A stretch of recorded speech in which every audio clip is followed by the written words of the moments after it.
Look at her shoes. Do you really expect to sit with us? The words cut sharper than any knife. Around the polished marble dining table of Crestwood Academy's elite dining hall, every student's gaze lingered on Amara Lewis, 17, clutching her worn notebook like a shield. Her shoes, threadbare and patched, betrayed her struggles. Laughter echoed. Whispered comments circled like vultures. But Amara didn't flinch. Not once. Because she knew something they would never understand. Her worth wasn't in her clothes, her shoes, or her bank account. It was in her mind, her heart, and her unbreakable resolve. Hello, everyone. Before we begin today's story, we want to thank you for your support, love, and kindness. Subscribing is one of the best ways you can help us continue to bring you great content. It's quick, free, and allows us to continue to tell powerful stories. Your support means everything. Where are you watching from? Drop your city and country in the comments below. Thank you very much. Now, let's get back to the story. Amara Lewis had known hardship longer than most teens knew school schedules. Orphan at 8 after a tragic accident, she had moved through foster homes that never felt like home. Every bed was temporary, every meal uncertain. She learned quickly that the world didn't bend for her. She worked part-time cleaning offices and tutoring younger students for a few dollars, just to keep herself clothed and fed. By 17, she was a master at masking hunger, fatigue, and loneliness behind a calm, polite demeanor. Her classmates didn't see the late nights studying by candlelight. They didn't see the small victories of getting an assignment graded fairly or paying a bus fare on time. They only saw what they wanted: her poverty, her difference, her lack of wealth. Crestwood Academy prided itself on legacy and privilege. Wealthy families walked its halls like royalty, while scholarship students were the invisible backdrop. Amara had received her scholarship because of her brilliance, but to them, that was irrelevant. Whispers, why is she even here? Smirks when she handed in assignments on time. Sideways glances at her uniform, patched and faded. Then there were the overt jabs. Lila Montrose, heir to a family fortune and social queen of the academy, would often say things like, "Try not to break anything while walking here. Amara, it must be hard keeping up with real students." Other students laughed. Some teachers looked away. But Amara, she let their words wash over her. She had learned long ago that anger wouldn't change the world, but action would. The day of the annual leadership debate arrived, a chance to prove herself publicly.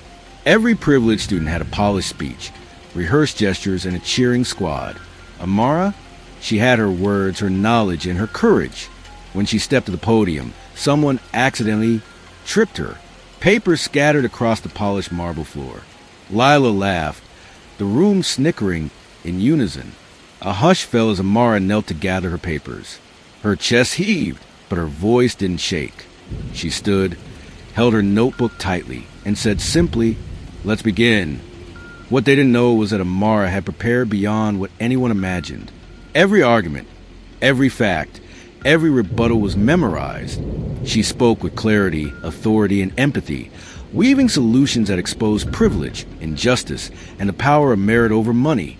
She spoke of opportunity gaps, educational inequity, and the resilience of those society deemed invisible. The panel of judges, comprised of the principal and several faculty heads, leaned forward. Notes were scribbled furiously. Even some of the sneering students softened, caught off guard by her poise and intelligence. When Amara concluded, she said quietly yet firmly, "I may be poor, I may be orphaned, but I am not weak. And today, my voice counts as much as anyone else's." The room went silent. Lila's smirk faltered. Whispers died. Even the teachers exchanged glances. After the debate, recognition followed quietly. Amara was awarded top marks, a scholarship bonus, and mentorship opportunities. But more importantly, the room had seen her strength, and some of the students who mocked her began to question themselves. Her dignity became a mirror. Her perseverance became a lesson. And the truth? It didn't just change grades, it changed perspectives. For Amara, it wasn't about revenge. It was about proof that strength isn't measured by wealth or privilege, but by courage, heart, and determination. Weeks later, the echoes of the leadership debate rippled through the academy. Some students began to treat scholarship students with respect. Teachers reflected on their biases. And Amara, she quietly continued her studies, tutoring younger students and mentoring other scholarship recipients. The story left one indelible truth. When resilience, intellect, and integrity collide with ignorance and arrogance, the outcome is inevitable. Life had a way of rewarding those who persevered against cruelty, even if it was quiet, unseen, or slow to unfold. And moral advice: no matter the hardship, the ridicule, or the systemic barriers you face, your response defines your legacy. Stand tall, remain kind, work hard, and pursue excellence relentlessly.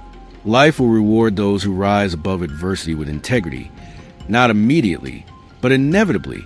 After her victory at the leadership debate, Amara expected a change, but reality was slower. Some students still whispered. Some teachers still hesitated to fully acknowledge her. Privilege doesn't vanish overnight. Lila Montrose, stung by her public embarrassment, began orchestrating more subtle attempts to belittle Amara, assigning her menial classroom tasks under the guise of helping, spreading rumors that she received special treatment from teachers, whispering in hallways about how Amara only succeeded because she charmed the faculty.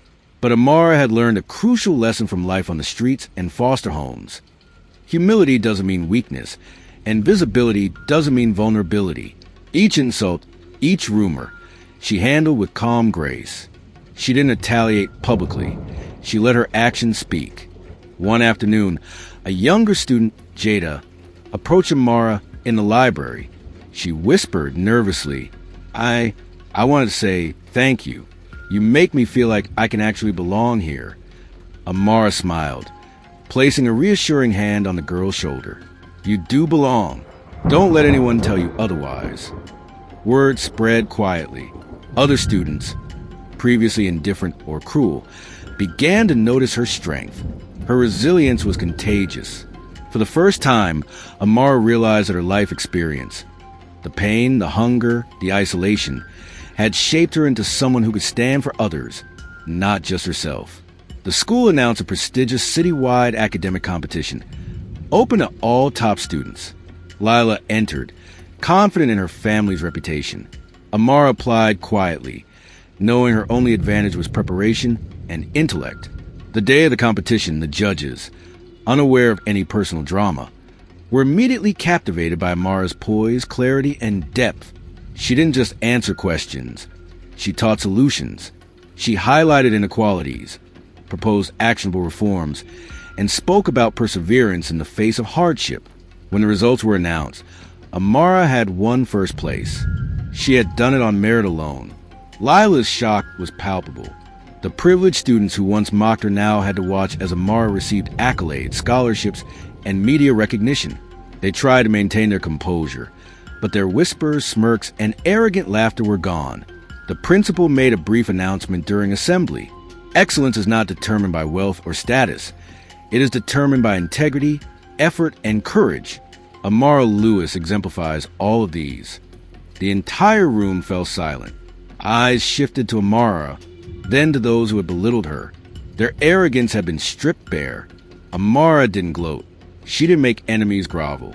Instead, she quietly approached Lila one last time and said, "I hope one day you understand that strength is invisible.